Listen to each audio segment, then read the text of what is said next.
السلام عليكم ورحمة الله وبركاته. إن الحمد لله وحده والصلاة والسلام على من لا نبي بعده أما بعد فأعوذ بالله من الشيطان الرجيم بسم الله الرحمن الرحيم. وإذا سألك عبادي عني فإني قريب أجيب دعوة الداعي إذا دعاني فليستجيبوا لي وليؤمنوا بي لعلهم يرشدون.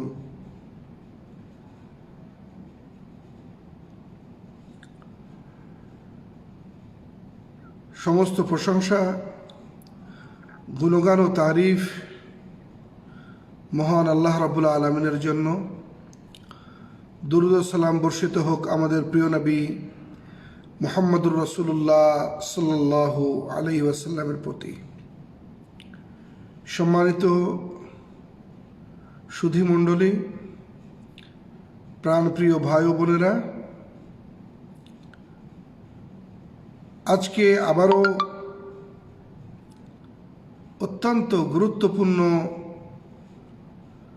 সময় উপযোগী একটি বিষয় নিয়ে আপনাদের সামনে উপস্থিত হয়েছি।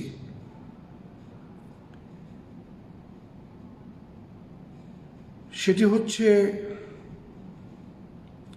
দুর্যোগ, বালা মুসিবত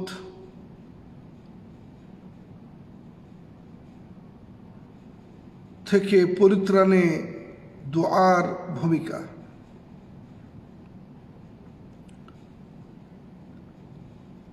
আলোচনার শুরুতে আমি দোয়া করি সকল মুমিন মুসলমান ভাই ও বোনের জন্য আল্লাহ যেন আমাদের সবাইকে, যারা জীবিত আছেন, সুস্থতা দান করেন, শেফায়ে আজেল দান করেন, এবং যারা দুনিয়া থেকে চলে গেছেন, মারা গেছেন, আল্লাহ রাব্বুল আলামিন যেন তাদের ক্ষমা করেন এবং তাদেরকে জান্নাতুল ফিরদাউস দান করেন। আল্লাহুম্মা আমিন।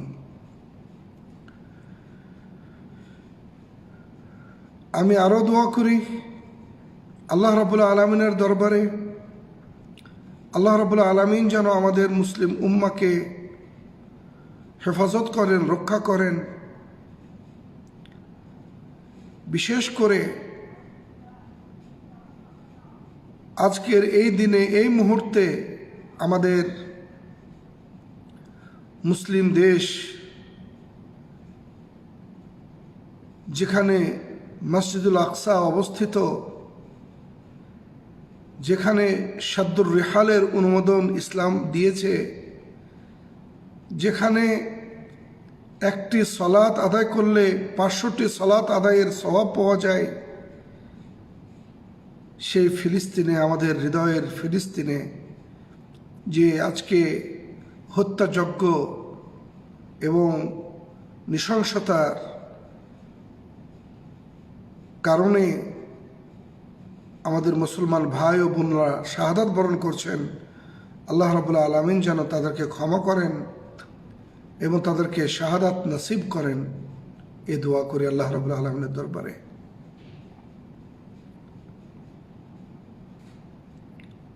আমরা মুসলমান। আল্লাহ সুবহানাহু আজ্জা ওয়া জাল তিনি আমাদেরকে শ্রেষ্ঠ উত্তম ধর্মের অনুসারী করেছেন, যে ধর্ম শিরক, বিদআত এবং কুফর মুক্ত। শুধুমাত্র এই একটি মাত্র কথা আমরা বলি, রাব্বি আল্লাহ, আমাদের রব আল্লাহ রাব্বুল আলামিন। দিন আল ইসলাম, আমার ধর্ম হচ্ছে ইসলাম। আমাদের নবী মুহাম্মদুর রাসূলুল্লাহ সাল্লাল্লাহু আলাইহি ওয়াসাল্লাম শান্তির দূত।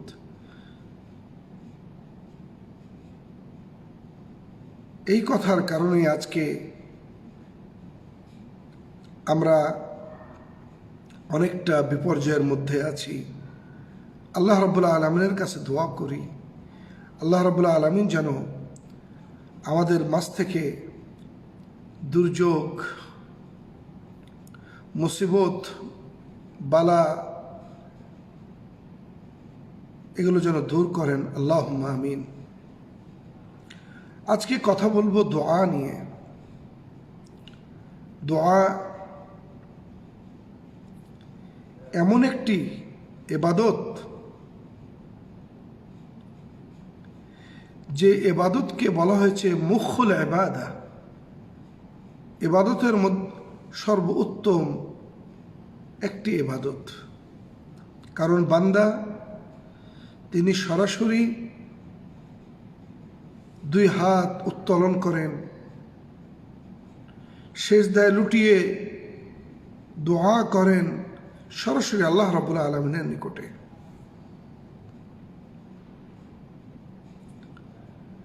সে দোয়ার কিছু আদাব, শিষ্টাচার নিয়ে আজকে আপনাদের সামনে আমি কথা বলবো ইনশাআল্লাহ বিইজনিল্লাহ আযজা ওয়া জাল।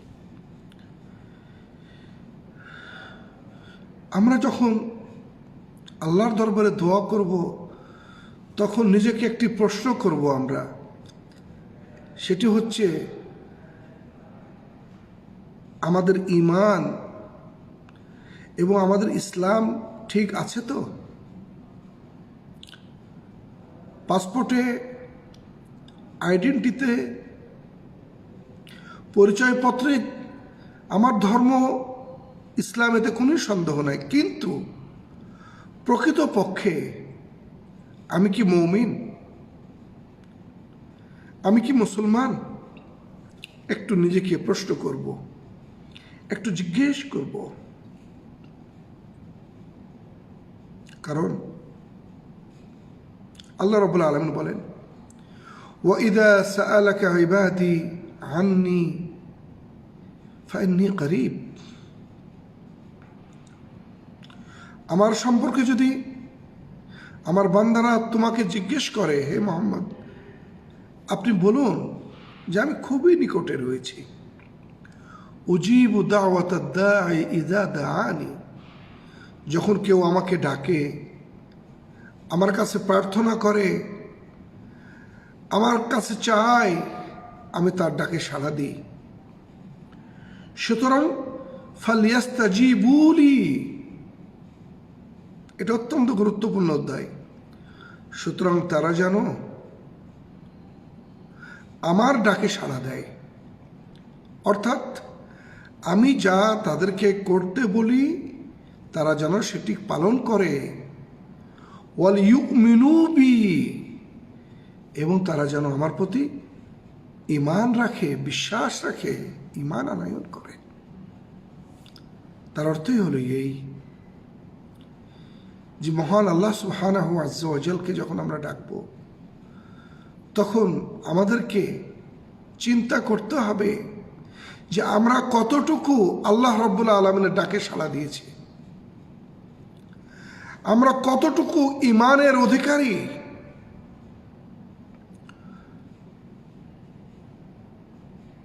এই জিনিসটি অত্যন্ত গুরুত্বপূর্ণ, অত্যন্ত গুরুত্বপূর্ণ। আজকে অনেকেই বলে থাকেন যে আমরা তো আল্লাহর কাছে দোয়া করি, ডাকি, কিন্তু আমরা তো তার কোনো সঠিক উত্তর পাই না, বা আমাদের আশা এবং আকাঙ্ক্ষা আল্লাহ রাব্বুল আলামিনের দরবারে পূর্ণ হয় না। অনেকেই কিন্তু আমরা এই কথাগুলি বলে থাকি, কিন্তু আমরা যদি এই আয়াতটিকে একটু উপলব্ধি করি, আল্লাহ বলেছেন ওয়াইদা সাআলাকা ইবাদি আন্নি ফাইন্নী করিব। উজিবু দাওয়াতাদ দাঈ ইযা দাআনি ফালইস্তাজিবু লি ওয়া লিউমিনু বি লাআল্লাহুম ইয়ারশুদুন।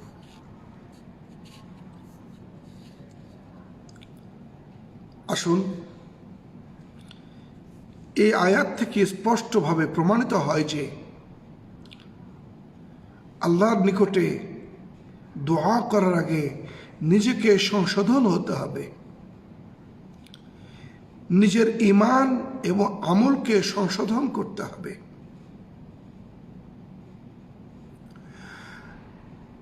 আমার আকীদা ও বিশ্বাসকে সংশোধন করতে হবে। আমার আকীদা এবং বিশ্বাসে কোনো প্রকার ত্রুটি থাকা চলবে না।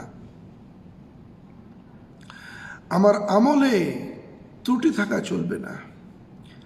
ত্রুটিযুক্ত আমল, ত্রুটিযুক্ত ঈমান এবং আকীদা, এটা আমাদের কখনোই আল্লাহর নিকটে দোয়া কবুল করাতে সহযোগিতা করবে না। তাই আমাদেরকে আমাদের ঈমান এবং আমলকে কি করতে হবে? পর্যালোচনা করে যা সহিহ বিশুদ্ধ তা গ্রহণ করে করতে হবে, যা সহিহ নয়, শুদ্ধ নয়, তা বর্জন করতে হবে। আর ঈমান আর আকীদার অর্থই হচ্ছে ইখলাস, যেখানে সামান্যতম শিরকের কোনো অবকাশ থাকবে না। কারণ সামান্যতম যদি শিরক হয়ে যায় তাহলে সমস্ত আমল বরবাদ হয়ে যাবে। আপনার আমলকে ধরে রাখতে হলে অবশ্যই আপনাকে শিরক মুক্ত হতে হবে, পাক্কা মুওয়াহিদ হতে হবে এবং সচ্চা মুমিন এবং মুসলমান হতে হবে। আর দ্বিতীয়ত, আপনার প্রতিটি আমল কুরআন এবং সহিহ সুন্নাহ মোতাবেক হতে হবে।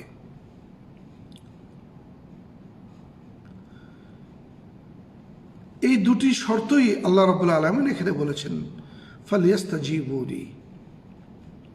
কারণ আল্লাহ রাব্বুল আলামিন তার ডাকে সাড়া দেওয়ার জন্য কিভাবে তার ডাকে সাড়া দিব, তার নীতিমালা তিনি দান করেছেন, কুরআনুল কারীম তিনি দান করেছেন। কুরআনকে বোঝানোর জন্য তার প্রিয় নবী মুহাম্মদুর রাসূলুল্লাহ সাল্লাল্লাহু আলাইহি ওয়াসাল্লামকে তিনি দুনিয়ার বুকে পাঠিয়েছেন। সুতরাং কুরআন এবং সহিহ সুন্নাহর উপর আমলটাই হচ্ছে আল্লাহর ডাকে সাড়া দেওয়া। যেখানে যে আমলে, যে বিশ্বাসে কোনো প্রকার শিরক, কুফর এবং বেদআতের অবকাশ থাকবে না। এটি হচ্ছে দোয়া কবুলের সর্বপ্রথম শর্ত। যদি আমরা আল্লাহ রাব্বুল আলামিনের দরবারে দোয়াকে কবুল করাতে চাই তাহলে এই দুইটি শর্ত অবশ্যই আপনাকে পালন করতে হবে।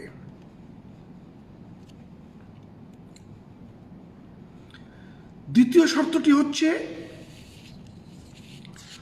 যখন আমরা আল্লাহ রাব্বুল আলামিনের দরবারে দোয়া করব তখন যেন আমাদের ভিতরে আজম,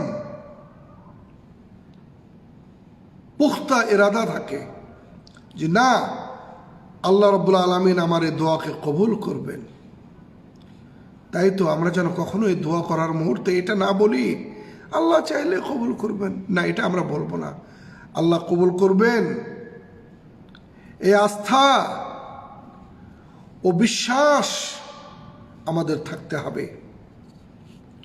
কারণ রাসূলুল্লাহ সাল্লাল্লাহু আলাইহি ওয়াসাল্লাম তিনি বলেছেন, লা ইয়াকুলান্না আহাদুকুম আল্লাহুম্মা ইগফির লি ইন শিত তোমাদের মধ্যে যেন কেউ এটি না বলে যে আল্লাহ তুমি যদি চাও তো ক্ষমা করো,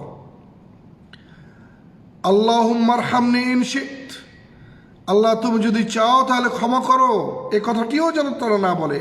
বরঞ্চ লিয়া আজিমাল মাসআলাতা, যখন আল্লাহর কাছে কোনো কিছু চাইবে পুখতা ইরাদা নিয়ে, আজিমাত নিয়ে চাইবে যে আল্লাহ অবশ্যই আমাকে দিবেন, সেই পাক্কা এবং সচ্চা বিশ্বাস নিয়ে আল্লাহ রাব্বুল আলামিনের দরবারে আমাদেরকে চাইতে হবে। মনে রাখতে হবে জীবনের প্রতিটি ক্ষেত্রে প্রতিটি মুহূর্তে আমরা আল্লাহ রাব্বুল আলামিনের কাছে চাইব। ছোট থেকে ছোট, বড় থেকে বড়, যত বড়ই বিপদ হোক আমরা আল্লাহর কাছে দোয়া করব। ইব্রাহিম আলাইহিস সালামকে যখন নমরুদ আগুনে নিক্ষেপ করে, তিনি কিন্তু আল্লাহর কাছেই চেয়েছিলেন, দোয়া করেছিলেন।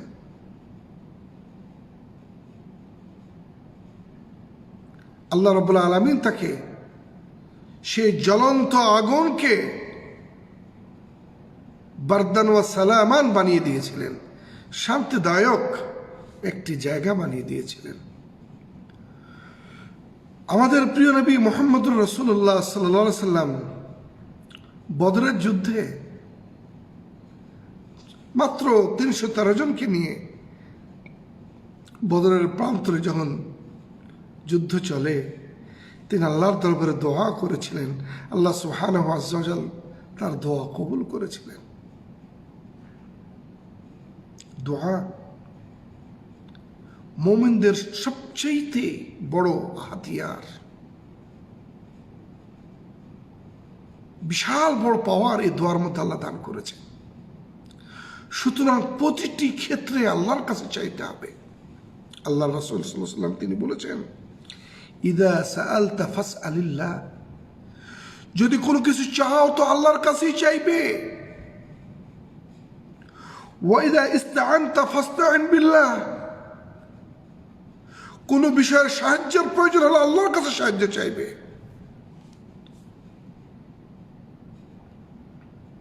আপনি বলুন, একজন ব্যক্তি মসজিদে নামাজ পড়ছে, মসজিদ থেকে বের হয়ে সে ব্যক্তি একটি মাজারে যাচ্ছে এবং বলতেছে, বাবা তোমার দরবারে খালি হাতে কেউ ফেরত আসে না। আপনি বলুন তো যে এই ব্যক্তির দোয়া কি করে কবুল হয়? কারণ তার আমল তো শিরকে জড়িয়ে পড়ল।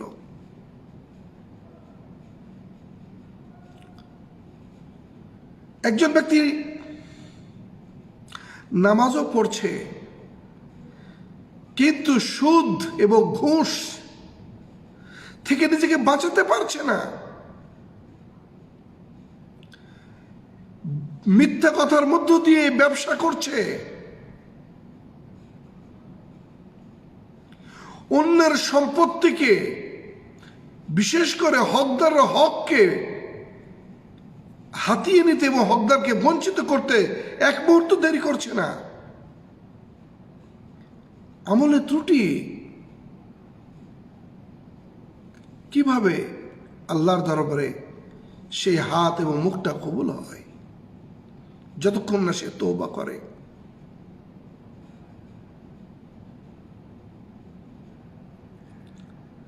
সুতরাং যখন আমরা চাইব আল্লাহর কাছে চাইব, সাহায্য প্রার্থনা করব, আল্লাহর কাছে সাহায্য প্রার্থনা করব।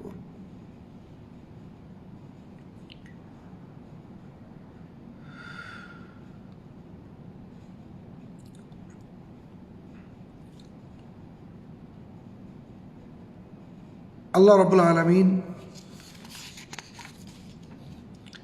তিনি আরো বলেন,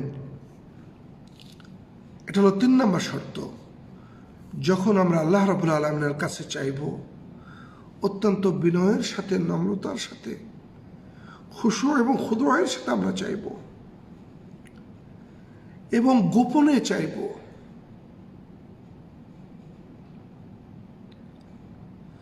আল্লাহ বলেন, উদউ রাব্বাকুম তাযাররুআন ও খুফিয়াতান, তোমরা তোমাদের রবকে আহ্বান জানাও অত্যন্ত বিনয়ের সাথে, খুশু এবং খুদুয়ের সাথে, এবং গোপনে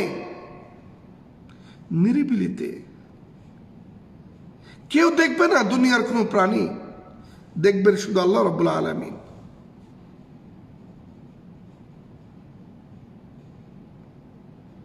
আমরা কি কখনো আল্লাহর এই আয়াতের প্রতি আমরা ধ্যান দিয়েছি? আমরা তো বর্তমানে দোয়াটাকে একটি ফ্যাশনে রূপান্তরিত করে ফেলেছি, একটি রেডিমেড কালচারে রূপান্তরিত করে ফেলেছি।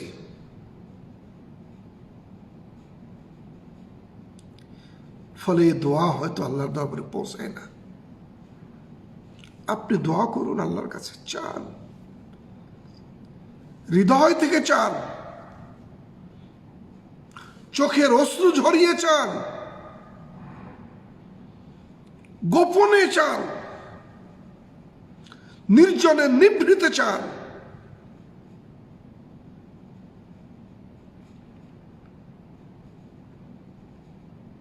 আমি কিছুক্ষণ পরে আলোচনায় আসব যে কোন কোন জায়গায় দোয়া করলে আল্লাহ কবুল করেন। এই আয়াত কি আমরা কখনো চিন্তা করেছি? উদউ রাব্বাকুম তাযাররুআন ওয়া খুফিয়া।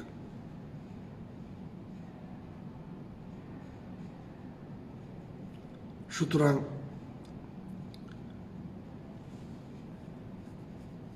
আমাদের দোয়া যখন আমরা করব, তখন যেন কোনো ধরনের রিয়া, সুমআ না আসে, লোক দেখানো, লোক শোনানো যেন না আসে।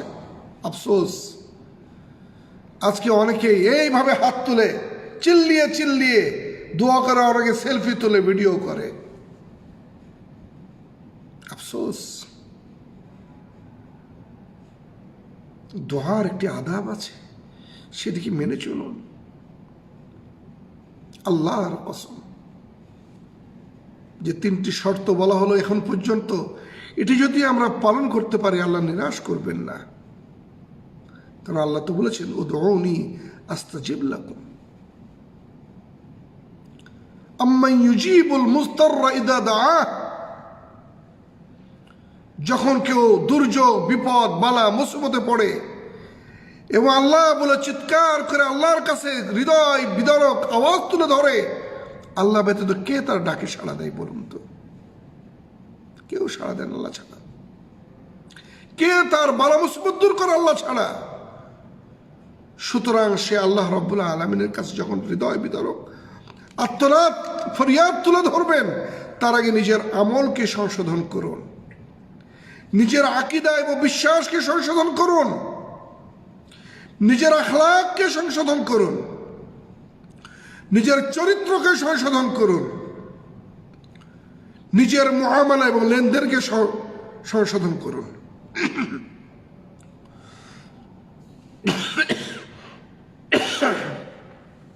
দুঃখিত।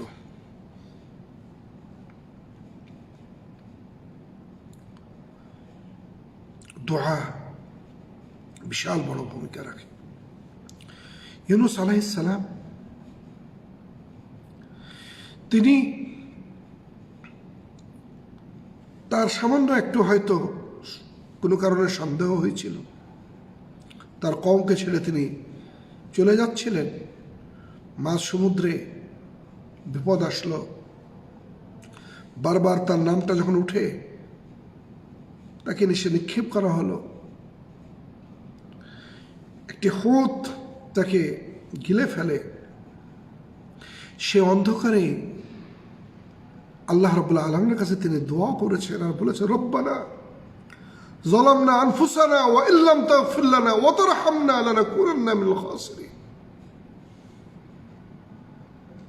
আল্লাহ তার দোয়া কবুল করেছেন, আল্লাহ তার দোয়া কবুল করেছেন। আল্লাহ সুবহানাহু আজ্জা ওয়া জাল তাকে মাছের পেট থেকে রক্ষা করেছে।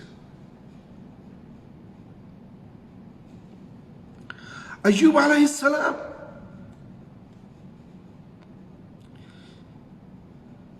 জীবনের শেষ মুহূর্তে আল্লাহর দরবারে দোয়া করেছেন, আল্লাহ তার দোয়া কবুল করেছেন, তাকে শেফায়া দান করেছেন, তার সব কিছু আল্লাহ রাব্বুল আলামিন ফিরিয়ে দিয়েছেন।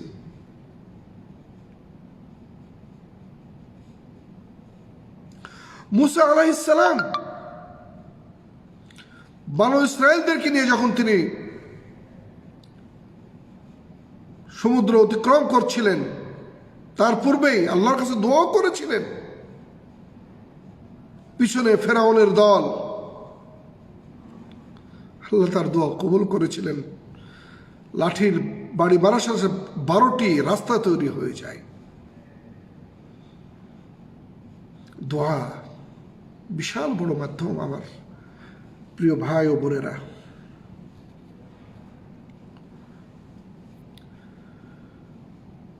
এরপরের শর্ত হচ্ছে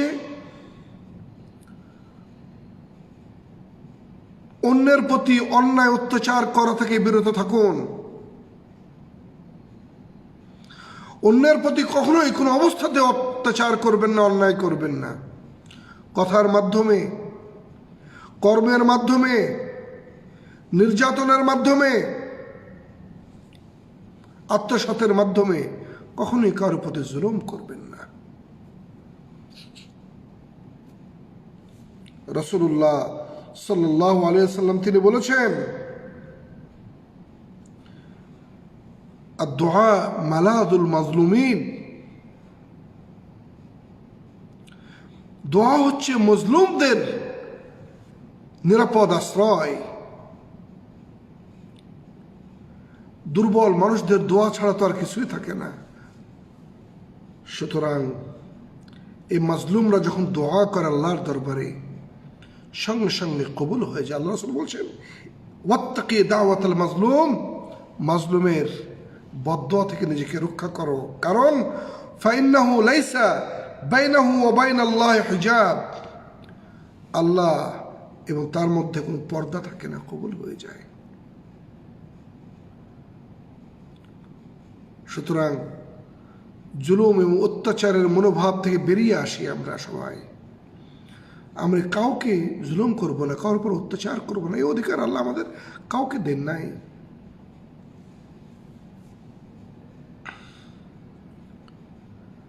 যখন আমরা দোয়া করব, আদাবের দোয়ার আদাবের মধ্যে অন্যতম একটি আদাব হচ্ছে 2 হাত তুলে দোয়া করব। রাসূলুল্লাহ সাল্লাল্লাহু আলাইহি ওয়াসাল্লাম বলেছেন, ইন্না রাব্বাকুম হাইয়ুন কারীমুন ইয়াস্তাহি মিন আবদিহি ইযা রাফা ইয়াদাইহি ইলাইহি বিদাওয়াতিন আন ইয়ারুদ্দাহুমা সিফরা লাইসা ফীহিমা শাই। নিশ্চয় তোমার রব জীবিত এবং করিম, সাখী, তিনি তার ওই বান্দার হাতকে ফিরিয়ে দিতে লজ্জাবোধ করেন যখন সে বান্দা 2 হাত তুলে তার নিকটে দোয়া করে, প্রার্থনা জানায়। দোয়া এমন একটি ইবাদত যেটি আপনি মারা যাওয়ার পরও তার ফলাফল আপনি পাবেন, সুফল আপনি ভোগ করতে থাকবেন। আপনার জন্য যতজন দোয়া করবে, সে দোয়ার সওয়াব, ফজিলত আল্লাহ আপনাকে দান করবেন। রাসূলুল্লাহ সাল্লাল্লাহু আলাইহি ওয়াসাল্লাম বলেছেন, ইযা মাতাল ইনসানু ইনকাতা আনহু আমালুহু ইল্লা মিন সালাস, যখন কোনো ব্যক্তি মারা যায় তার সমস্ত আমল বন্ধ হয়ে যায়, কিন্তু 3টে আমল চলমান থাকে। তার মধ্যে আও ওয়ালাদিন সালিহিন ইয়াদউ লাহু, তার সুসন্তান যদি তার জন্য দোয়া করে, সে আমল আল্লাহ রাব্বুল আলামিনের দরবারে কি হয়ে থাকে? চলমান থাকে। সুতরাং আমরা সদা সর্বদা প্রতিটি মুহূর্তে, প্রতিটি অবস্থায় আমরা দোয়া করব। সলাতের নাম সলাত কেন হয়েছে? এই জন্যই যে আমরা শুরু করি দোয়ার মধ্য দিয়েই, সানা পড়ি দোয়ার মধ্য দিয়ে। সূরা ফাতিহার মধ্যে আল্লাহ আমাদেরকে দোয়া শিখিয়েছেন। আমরা রুকুতে, সিজদাতে, রুকু থেকে উঠে দুই সেজদার মাঝখানে তাহাইয়া দোয়া যে আমরা পাঠ করি, আল্লাহর দরবারে দোয়া, আল্লাহু আকবার। অর্থাৎ আল্লাহ রাব্বুল আলামিন তিনি চান যে আমরা যেন সদা সর্বদা দোয়ার মাধ্যমে তার সাথে সম্পর্ক গড়ে তুলি।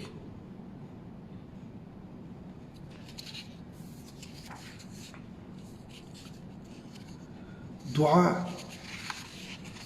যখন বালা মুসিবত চলে আসে, দোয়া করলে, যখন বালা মুসিবত আসে দোয়া করলে আল্লাহ রাব্বুল আলামিন তিনি দোয়া করেন।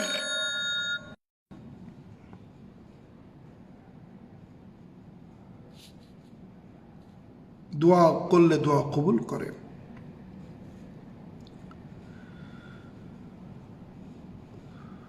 অনাবৃষ্টি, অতিবৃষ্টি উভয় ক্ষেত্রেই প্রিয় নবী সাল্লাল্লাহু আলাইহি ওয়াসাল্লাম তিনি আল্লাহর দরবারে দোয়া করেছেন, মিম্বারে দাঁড়িয়ে আল্লাহ রাব্বুল আলামিন সঙ্গে সঙ্গে কবুল করেছেন।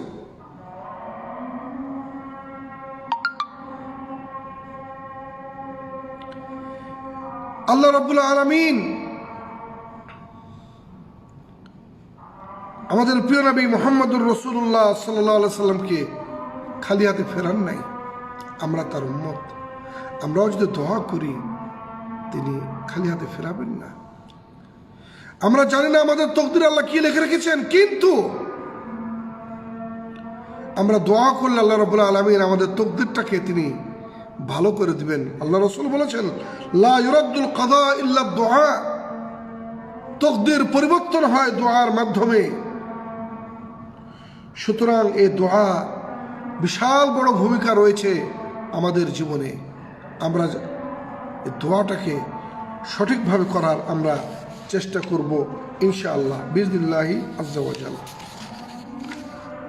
দোয়া করার ক্ষেত্রে আমাদেরকে কয়েকটি আদাব, শিষ্টাচার আমাদের লক্ষ্য করা দরকার। তার মধ্যে আমাদের কিছু জায়গা আছে যে জায়গাগুলিতে আল্লাহ দোয়া করলে দোয়া কবুল করে থাকেন, যেমন আরাফা, রমজান মাস, লাইলাতুল কদর, জুমার দিন সূর্য ডোবার আগে 1 ঘন্টা, বা মিম্বারে 2 খুতবার মাঝখানে, রাতের শেষ ভাগে, আজান এবং ইকামতের মাঝখানে, সেজদার অবস্থায় যদি আমরা দোয়া করি আল্লাহ আমাদের দোয়া তিনি কবুল করেন। অনুরূপভাবে অত্যন্ত বিনয় নম্রতা এবং গিড়গিড়িয়ে আল্লাহর কাছে দোয়া করতে হবে, বারবার চাইতে হবে, মিলহাক করতে হবে ফির দোয়াতে। আল্লাহ রাব্বুল আলামিন তিনি দোয়া কবুল করবেন। এবং কোনো অবস্থাতেই দোয়ার ক্ষেত্রে তাড়াহুড়া করা যাবে না, জলদিবাজি করা যাবে না। দোয়া করতে হবে, আল্লাহর কাছে চাইতে হবে, বারবার চাইতে হবে। সবচেয়ে বড় কথা হচ্ছে যে ইখলাস অন্তরের ভিতরে থাকতে হবে, খালিস অন্তরে আল্লাহর কাছে দোয়া করতে হবে। এবং যত রকমের পাপাচার আছে পাপাচার থেকে বিরত থাকতে হবে। বিশেষ করে কাতিয়াতুর রাহাম থেকে দূরে থাকতে হবে, অর্থাৎ আত্মীয়তার সম্পর্ক ছিন্ন করা যাবে না, বরঞ্চ আত্মীয়তার সম্পর্ক বজায় রাখতে হবে। সিলাতুর রাহাম আমাদের করতে হবে।